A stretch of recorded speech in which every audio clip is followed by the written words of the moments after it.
I want to use this backdrop to talk a little, and the topic is identity, how to be yourself. And what would that even mean, to be yourself? That would mean that you are in tune with your emotions. Now, this might sound like lady talk, or like, I don't know, some psycho mumbo jumbo, but in fact, I have the deepest experiences with this and stuck it all together, and so I'm a really good source for knowledge on the matter. I can also explain it well. So if that is something you're interested in, and you should, for that's you. It's, you know, I'm not trying to brainwash you. I'm trying to tell you how can you choose to be your true self. You should then listen, I guess. I mean, it's your choice, obviously. Skipping ahead, he's still rambling. Okay, video over next. Fine.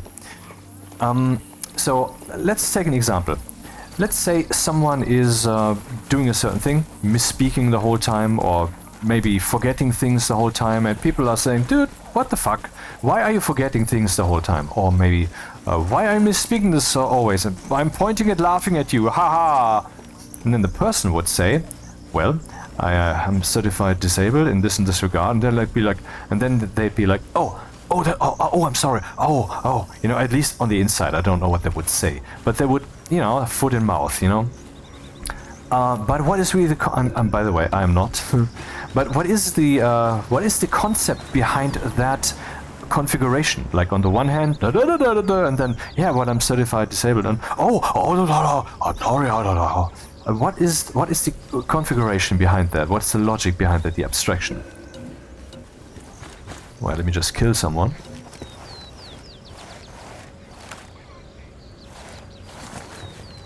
Or not? Maybe I should play Flight of Hold On instead. Flight of Nova, I mean. Why did I say Hold On? Where did that come from? Die.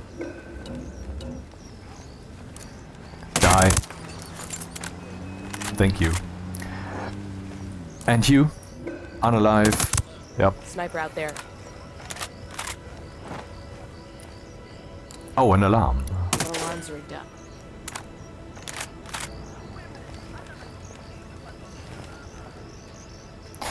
So where was I? What's the configuration behind that? Well, I can tell you, and it's very, very, very of primary importance. And this is actually the solution to the big question: how can you be yourself? It is that you are forced. If someone is, well, it actually has a disability, or if someone else looks at them and then understanding, oh, that guy is certified disabled, then they would perceive from the outside that same thing, which is that person can't help it. They are forced. Reality is forcing them, imprisoning them. So if a person is doing certain things, or not being able to do certain things, or and so forth, then that in that situation, that would be because reality itself stops them. But what does that mean? It means that they would want to be better, or be perfect, or speak better, or remember better, or whatever the example is, but they just can't. Reality is stopping them. So within the confines of their little prison, you could say, this person is perfect. I mean, this is hyperbole, you know, I'm just trying to make a point. I mean, in context, see, they can't be perfect, but reality is preventing them. The thing inside, the light, the person, the living fantasy, the being right there, that is holy. But if someone would have all the opportunities to be less of an asshole, or be more functional, or speak more clearly, articulate more clearly, and focus a bit more on what the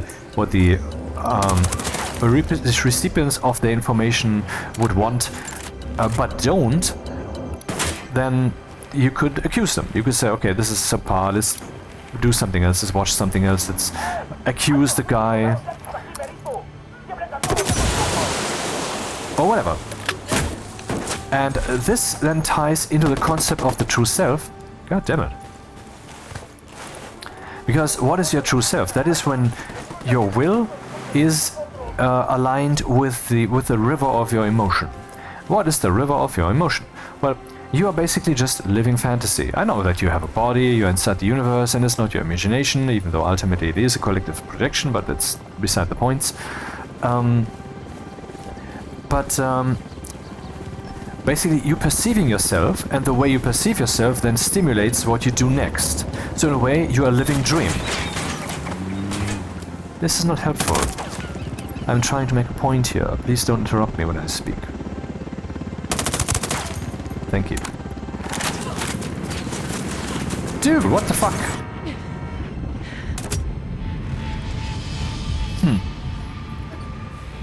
Anyway, let's say you, so imagine yourself as a circle. Because, I mean, when you're looking at your leg with your mind, you're feeling it. And then you can also control it. You can steer it.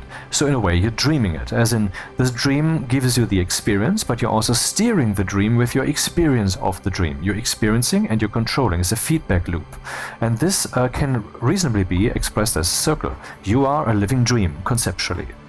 I mean, that's a long-term identity development thing also.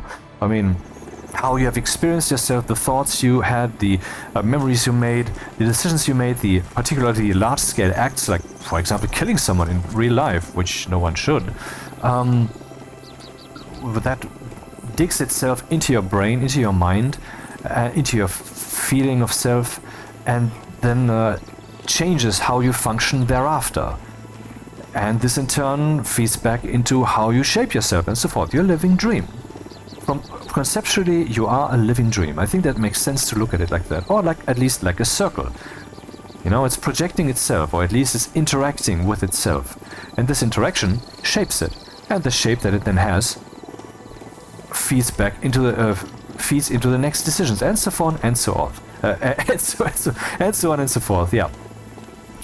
And that's the river of your emotion, basically, and in most people. Is my experience, that is not that's not just a piece of music, ambient or whatever, that fits and is one with itself, but instead it is multiple pieces of music that are not really compatible with each other, and worse even, the person might feel like the emotion is something foreign, something that they may experience, but that is not really them. Okay, I mean, sometimes you might have emotions that you shouldn't have, like, I don't know, want to kill someone. That's not an emotion you should have, but in principle, I'm not saying it's, I mean, for example, some people say, oh, that's hatred, that's hate speech, and so forth. I mean, hatred isn't always wrong. It's just something you should aim to, shouldn't aim to produce, or even should aim to not produce, but you should also not cut your soul off. I mean, if there's something that reasonably should be hated, then fucking hate it already. But, you know, I mean, we're living in weird times.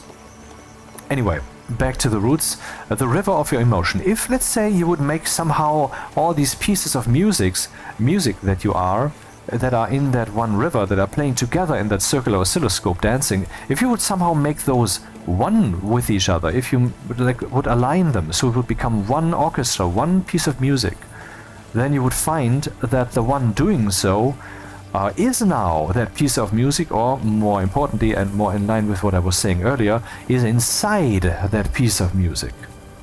You are now your true self when you're there. Doesn't mean that someone dictated that. It's all just, you know, chaotic interaction with the universe, happenstance, how you were born, what brain substance you have, blah blah blah blah. But ultimately, there is something like an optimal configuration for your situation, or many maybe even. And if you are in tune with that, then you could say you are your true self. And so let's say as an adolescent, you might be very self-conscious. Oops, that was the wrong button or function.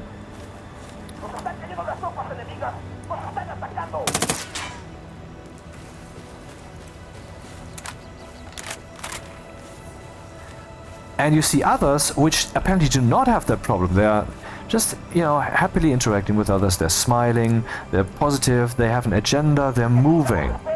How are they doing that? Well, I can't tell you their history, of course, or how lucky they have been to be born into the particular situation and ending up in the particular flow that they have. But flow really is the secret of that. And when it comes to a person, I mean, flow really is the secret of reality or the nature of it. And when it comes to a person, then the nature and secret of identity and of a good ride is of course to be in tune with the flow of your emotion, of yourself. There's one thing that actors do, the rule is play to your strengths. Push the things that you perceive are strong and helpful and that are appreciated and that work very well. Push those and train those and live those. Oh, whoops, I died. I'm dead. Again. So when one would be in that adolescent situation, and using that as an example because I had that, for example, where I was basically all over the place, instead of where I belonged, which was within myself. And then, well, I made it at some point my life's journey to find out my true self. And then when I found that, well, okay, let's not go into all that stuff, because it's really, it's a tall tale. Wait, tall tale doesn't mean that. I mean, it's an extreme tale, and it's wonderful in a way, but it implies also a few things that you would just have to take on faith, or just have to believe, and that's not helpful at all right now, I guess. Later, though, I think that we will be able to believe certain things that I say better. But when I say later, I don't mean this video. So, I managed to find that river of emotion, and I found a way to submit to it, because, well, maybe I can say at least this, I somehow managed to create a situation where I was basically in hell emotionally, in fear, and I was completely dysfunctional and so forth, if I was not in tune with that emotion, if I was not submitting to that. And it took me some years to really get into that, and then also from that moment of extremeness, I mean, and then also to find out what it really was that was happening, and I was submitting to something, and later I found out what I was submitting to was myself. But how do you submit to yourself? And that's what I was talking about, I have been talking about in this video, to find that river of your emotion, which is, like I also said, not necessarily a ready-made river in which you just have to swim, because it's yourself. It's your highly interactive, dynamic, cacophonic, chaotic, mixed bag dream.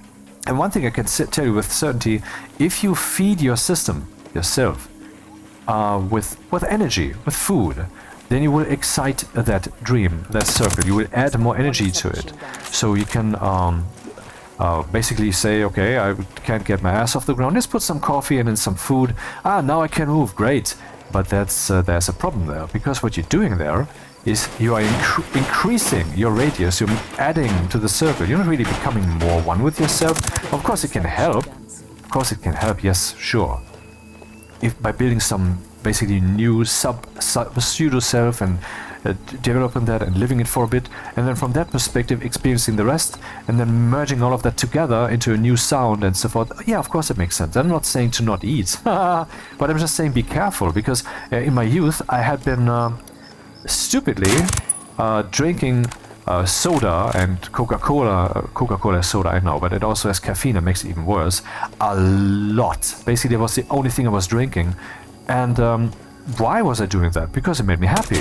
The sugar and so forth. But let me tell you something. You are a machine, or an engine, let's call it engine, that is producing happiness. That is what you are. And you are happy right now. I mean, some of you might be listening and thinking, dude, fuck you, I'm depressed. What are you fucking talking about? Well, try some heroin. I mean, don't. But if you would be doing some heroin or some other extreme happy drug, then that would make you happy. It would basically fall into a soft blanket, I guess, completely drifting and melting away in total forced relaxation bliss that you could only basically submit to, but then all of that would be induced into you by a chemical. It would be, and that's the best metaphor for that, really, you would be downloading happiness from your future, so to speak.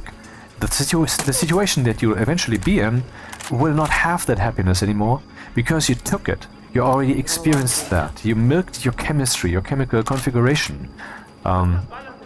But that's how that works. That makes sense. Makes sense to see it like that. Got a lines rigged up.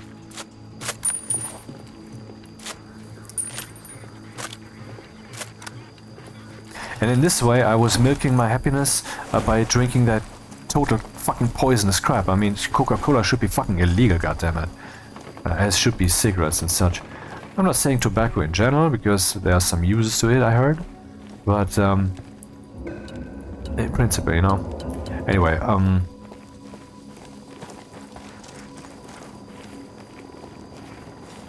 yeah, I'm spitballing. Just like I think that religion should be illegal. But how would you do that in practice? See, and that's that kind of spitballing that I mean when I say such a thing. It's just bad in every way. How can we make it not be? You know, that was the thought that went in there. So, if you wanna be yourself, and you fucking should be, because the more people are themselves, the better the world will be, promised, guaranteed, logical. That's the way it is. Oh, I guess I just took someone out, and now they're taking me out. That's the way of things. And I'm dead again. Not that I give a fuck.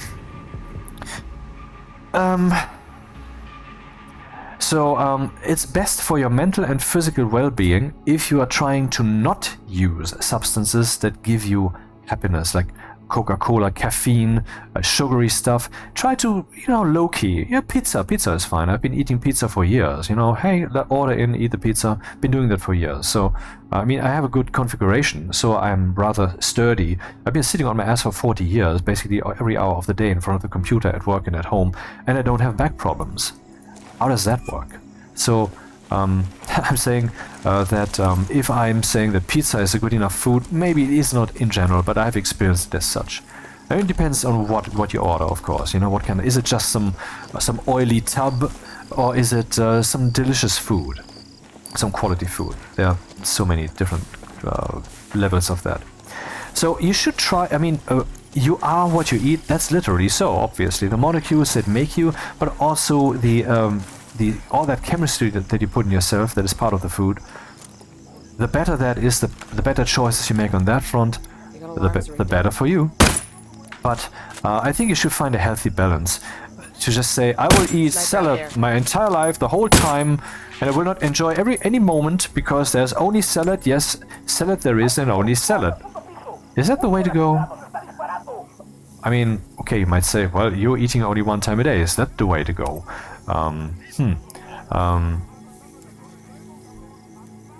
I have gotten used to it, and so you can get used to only eating salad, I guess. But personally, I've settled on a healthy diet of pizza and mineral water, and that's how I've been doing it for like 20 years now. And I'm very fine with that.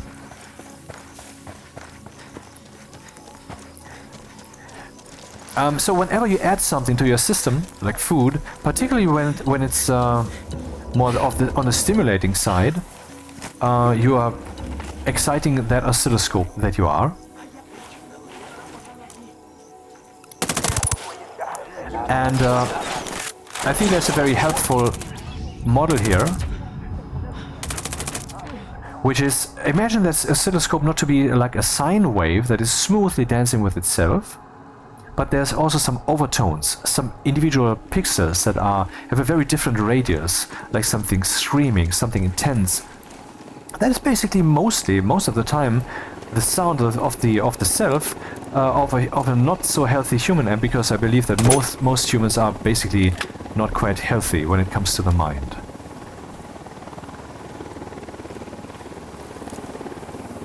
And that is basically the person who would say, my emotion? Why would I be in tune with my emotion? Oh, that's gay, that's woman's stuff, what are you talking about? This kind of thing, you know, I'm in tune with my emotion. For a while, I just, I mean, like, I don't know, 20, 30 years ago or so, when I started with this whole journey, I was also thinking, you know, I don't want to be one of those cliches. They say you have to be the man with the ball sack and the long cock. And I was, you know, just thinking, why could I not also just look at all the female things in life and ask myself if I want those for myself? Now I might think, okay, that's why you play women all the time. No, it has nothing to do with that. I'm indeed a very male kind of guy. what I'm saying is that if I find a facet that I ultimately can decipher to be good, why should I not add that to the orchestra of myself? Just because some idiots on the internet, or back then not so much on the internet, or in other, said that that should be not the case because that's gay or whatever. I mean, fuck them. Be yourself. Whatever that means, you have to find out, but you are the one who has to find that out. Not some society shit, or some conventions, or some idiots who hang out in a group and are too retarded, really, to disable, to just say, I mean, okay, it's as follows. When you look into yourself, then you might see things that you don't like. That experience is emotional energy. This energy in turn, is something that affects you, that steers you. And you ultimately have to be, some part of yourself has to be the ultimately utterly super fluid master and king and god and ruler of that kingdom of yourself, who is in that situation then that says, hey, this emotion, do I want to submit to it? Or do I not? You should try to be one with your emotion and flow with it, but you should also be, in control is a tricky thing. What does in control mean? See, that's the thing. If you are the ruler of your emotion, who is ruling that then? I think that we can imagine the emotion to be, let's think of it as a frequency spectrum. I mean, when you sample some sound, when I'm speaking, for example, and you display them on a graph, then you can see there's some low sounds, some slow waves, and some noise like pixels that are strewn about, and something in between, and all of that is added together. And yeah, that's how that works. We have many frequencies that are forming a whole, and this high level thing that is super fluidly controlling all of that, that's the highest frequencies, and those are really what the entire music of yourself should be in tune with. And you are responsible for making all of that one. And many people will have sounds in their system that they don't want to meet, and then they obey that emotional energy of not wanting to meet them. In other words, they are trying to not be themselves because their self is saying, "Don't be me. You don't want to be here. You don't know where I've been. Or maybe that's not a good example. Let's use a better example. The example of of religion. By the way, one thing I wanted to add: why do I always play women? Because women are the most beautiful thing in the world. That's my position. Because I believe that women are females. Let's be more neutral on that front. Are the most a beauty manifest, beauty in the flesh. And why would I look at something that I find less beautiful when I can look at something that I find more beautiful and spend my many hours of gaming? That's all there is to it. Anyway, so yeah, religion. Religion is ultimately, of course, stupidity. Even if Christianity is true, even if Islam is true, even if all of that is true, the way by which those people come to their beliefs are all bullshit. They are a matter of where were you born, to what parents were you born, and so forth and so on, and how intensely did they try to program you. That's what that is. Because if you would burn all those books, and if all those people would die out, religion would probably re-emerge, but it would be a different religion. It would be different stuff. It would not be Christianity, it would not be Islam, it would be something else. And what I'm saying now is that if someone would really want to look into the reasons for why they believe, and yes, I would encourage you that you call your religion into question and your beliefs, not just because I would wish that you stop believing that shit, but also maybe you end up still believing that, and that's fine then, I guess, but in a refined way, because you have tossed out all the crap that you can reasonably decide, well, this is a bad reason for believing this, and that is a bad thing to believe in that general realm of my religion. But, okay, let's go back to a topic. The point here that I'm trying to make is that if you're looking into why you believe it, you might then end up in that place where the core of your belief is, that insane distortion of your information processing matrix of your mind, but that somehow makes you believe that crap, even though there's no actual reason for it. And you would fear to go there, because the core basically started with the idea, don't doubt it. And then this idea of don't doubt it spawned all kinds of concepts and ideas and mind forms. Many of those evolved over many thousands of years, given to you by others, basically raping the child's mind into obedience. That's really child abuse, that's what it is. But also many of those you came up yourself, with yourself, you know. And then if you would get closer to that, you would begin to dispel them by looking at this with the light of your mind. And since the idea is not to lose that, you would then feel, okay, my true identity is dying if I do that, so I don't do that. I don't want to see these things. And what I want to see least, of course, this very mechanism that I'm describing to you right now. You don't want to see that you don't want to see. You do not want to see your guilt, because you know that it is guilt, it is a darkness within you, it is something that you have done wrong. You will have to suffer that non-existence, that pain, when you look at those things. But if you really want to be yourself, and I insist that you become that, of course I have no authority over you, but if I would have, then I would indeed just say, I insist, I, God, command you to. That's kind of how I would do that. That you try to be your true self, steer into the river of your emotion, face your demons, see all the parts of you that are not you, which interestingly enough are not necessarily not you, because maybe they just have to be tied together with the rest in a different way, and then they make sense. For example, what if you have some deep guilt within you, but it turns out that's not guilt at all? What if, for example, you find out you have insulted a lot of people, but then someone finds out, well, you have now been diagnosed with Tourette's syndrome, and you indeed really have that. I know that's a stupid example, but it's a working example of pointing out this thing, this darkness, wasn't even darkness at all. It was just an accident that happened to you, because you couldn't help it. So I have to pause here for a second, because I realize that one of the foundational, most important things of this talk I have not yet really touched on, which is that you can't help it. See, sanity is a matter of living in tune with reality. Truthfulness is a matter of speaking or thinking things that are in tune with reality. Reality is truth. Reality is the ultimate sanity. And so when you realize, I couldn't help it, I was forced, this means that even if it seemed wrong, on some level it wasn't, because you were not the one doing it. Reality was the one doing it. And sanity and truthfulness, things that you all shall strive for. And being in tune with yourself. These things are all about finding the reality of the outer world and finding the reality of your true self, and then obeying them, steering into them, becoming their slave. You might say, well, I don't want to be anyone's slave. Well, you already are. When you were born, you were submitting already, and the more you did that, the more you submitted to reality. The more you submitted to reality, the more actually you became successful. The more you become one with reality, the more you're beginning to use your tools, your intellect, your will, your coexistence with other people. That's what you've been doing your whole life.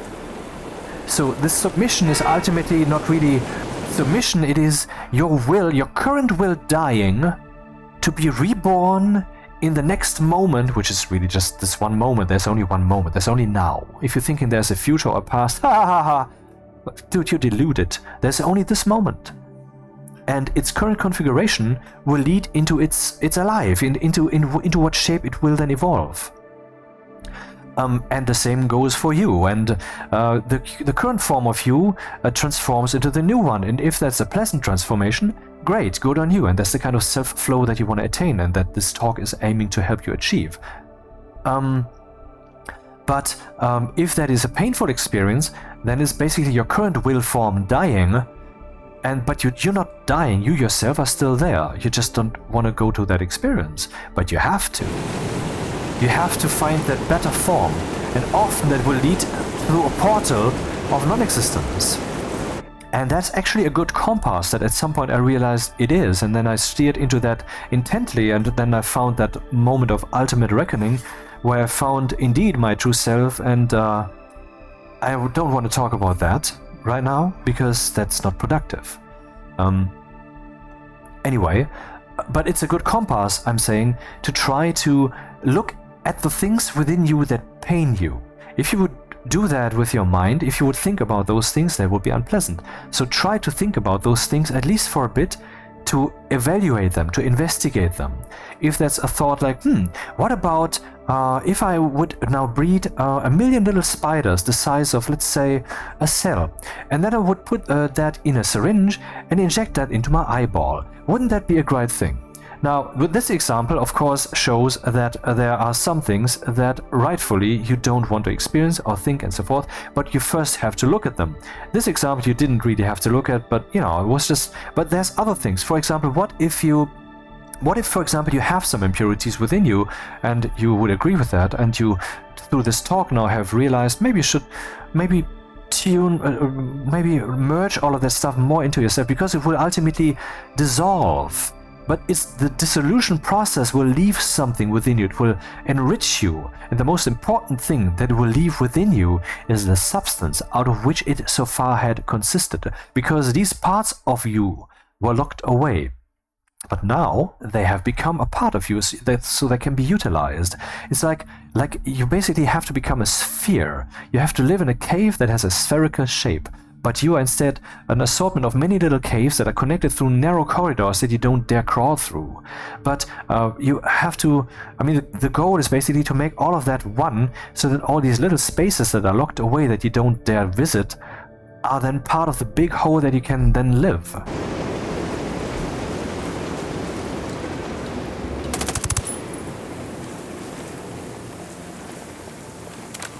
The best way to kill the demons within you is to submit to them, to some degree, not to the degree that you would act upon some dark impulses. That's not what I mean. But for example, if someone thinks, some gay thoughts, for example, I have had those too, and that's fine. To not shrug away from that, but look at that, man. It's inside of you, because obviously you're experiencing that right now. What is that? What is that really? There are people who are preaching gay is wrong, and I'm preaching that, and all the people, they should seek therapy, and yeah. And then not rarely actually, in the end they turn out to be the ones with all the gay porn.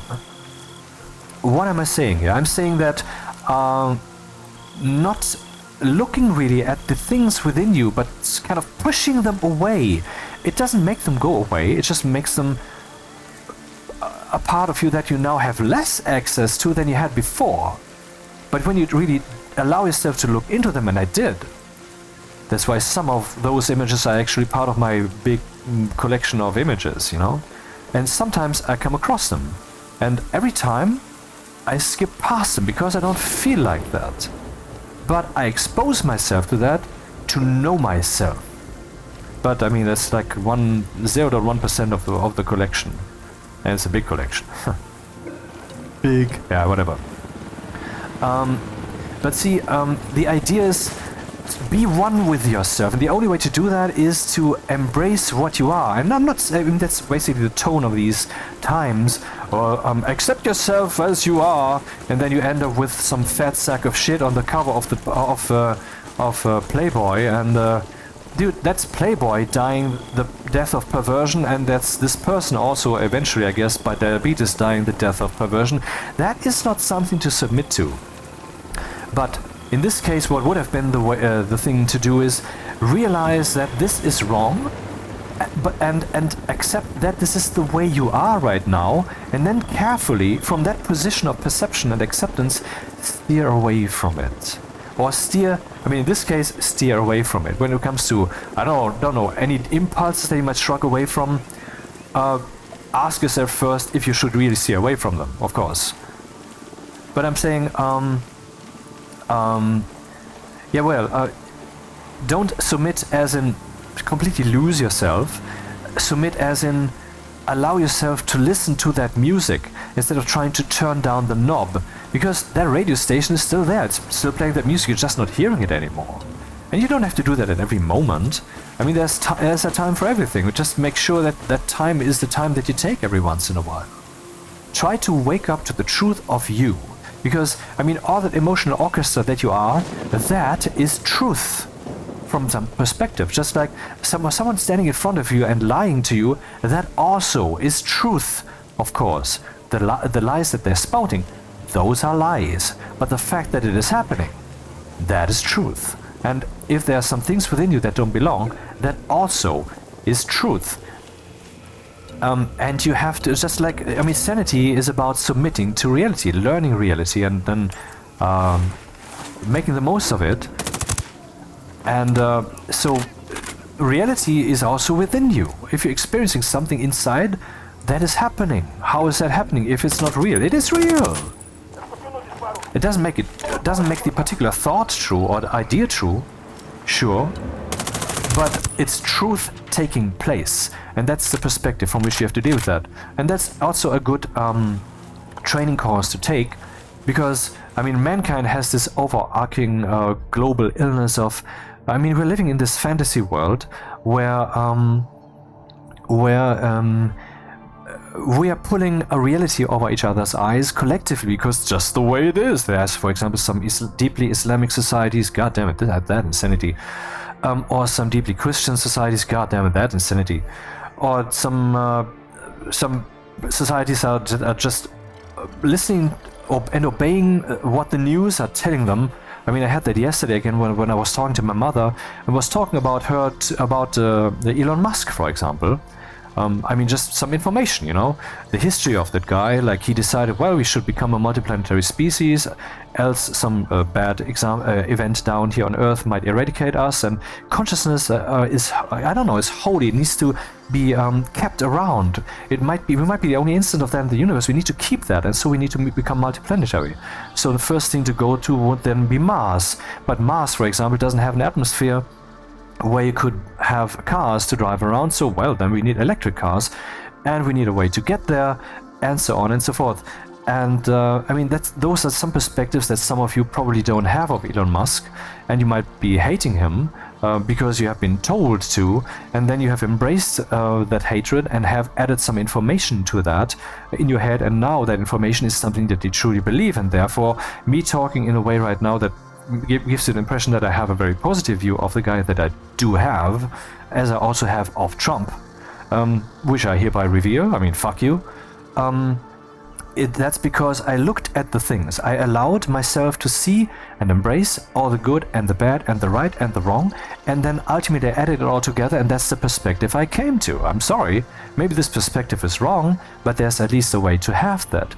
And your perspective is also a perspective you have to have, or the perspective of, well, hating the guy. But the question is it a reasonable perspective? I believe mine to be reasonable, and what certainly is unreasonable, not hating him, that might be very reasonable, but hating him for the wrong reasons. You know, if the news tell you to hate him, that's the wrong reason. Maybe this tangent was not productive, because now you're turning off the entire channel or whatever, huh? Yeah, but okay, it's, you know, I'm speaking the truth, and if you don't like that, get out of the kitchen. I mean, fuck you.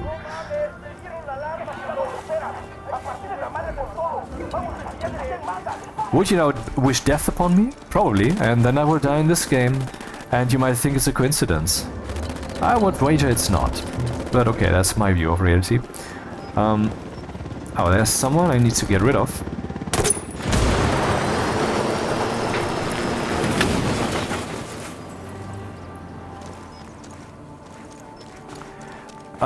Anyway, so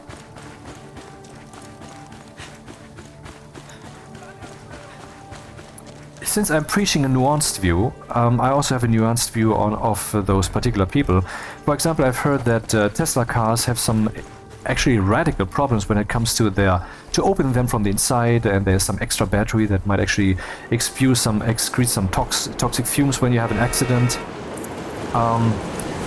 I don't know if that has been solved by now, but then I thought, God damn it, what the fuck, Elon, you fucking piece of shit. How can you allow that? That's people burning to death in your fucking cars. What is that? See, that's a nuanced view. I'm not saying this guy is great or this guy is bad. I look at the facets and I'm adding them together and I come to an overall perspective.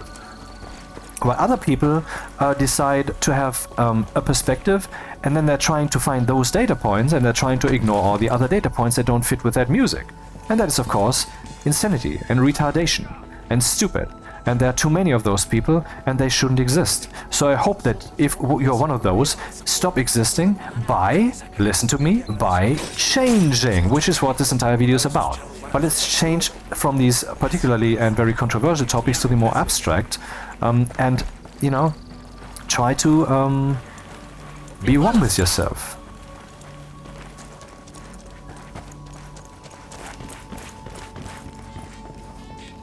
Because, I mean, what does it mean to be one with yourself? What if your entire emotional apparatus is arbitrary, apart from the immediate emotion that you're experiencing from reality? What if, for example, you touched something hot and like, ouch!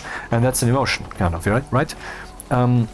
There are many emotions or emotional music within you that are pretty arbitrary, I guess. But you like them, they're beautiful. So I think then they're not arbitrary, because there's some objectivity in beauty, I believe. And, but ultimately maybe they are not truth, they're just something that you like to have in there. But if the emotional music ultimately comes down to arbitrariness, then there is something like a true self, and that is the one that lives inside of all of that. The perception, the pure awareness, the God, basically, the soul. And that's you. And are you really living your best life? I mean, on the outside you're experiencing some good stuff, but realize that you're experiencing all of that stuff through the lens of your mind, of your emotional machinery, of your awareness. And, I mean, do you not believe that with the approach that I keep trying to convey here, that I obviously have lived myself for many years, that I have not a richer life than you have? Because, see, since I am so very keen on seeing, on perceiving, I don't mean on the outside in particular, but yeah, there too, but on the inside. But all I am is an I, really, a perceiver, an experiencer. Doesn't this mean, by dissolving all the parts of myself that were not one with myself, in this one flow of perception, that this I that experiences the outside world then is seeing more intensely, more clearly, has more fun? That I can do the same thing 100 times, which you can only do 3 times, because then it has run its novelty. For me, there's still novelty in there. That I can watch the same film again a month later, because now I have become someone else. Because that's what that is. Whenever you watch a film again, it's the same film. If you're experiencing that in you, that's because you have changed. Or at least now you're looking at different aspects of it, because you weren't able to swallow the whole thing at once. So that's what I want to encourage, and I guess I've said enough on the matter now. Try to polish the eye to the world that you are, because that gives you more fun on the inside and more fun on the outside, and will make you also ultimately a better person. Because if all of us are adhering and submitting to the inner self and to the outside, to the to reality, then we will be a sane society. We will be living sanity.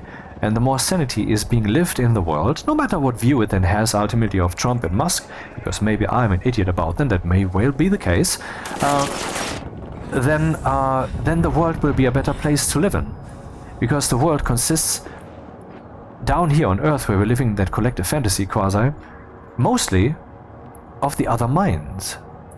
And if those are more sane, then your reality will be more sane.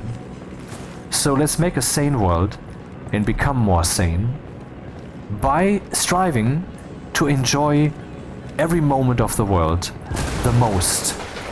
And I think, I mean, that if that argument doesn't motivate you to say, hey, that's a nice thing to do, maybe I want to add that to my daily things, I can just add that in the background. For example, meditate a little, look a little into what my mind is doing while I'm trying to fall asleep. What is really happening there?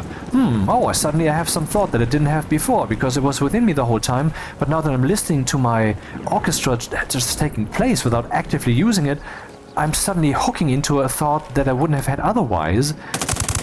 Oops, I think there was a civilian. Anyway, now that I'm doing... then you will have a richer life, and we will form a better world. And I think... that is all we need to hear about that. See you again.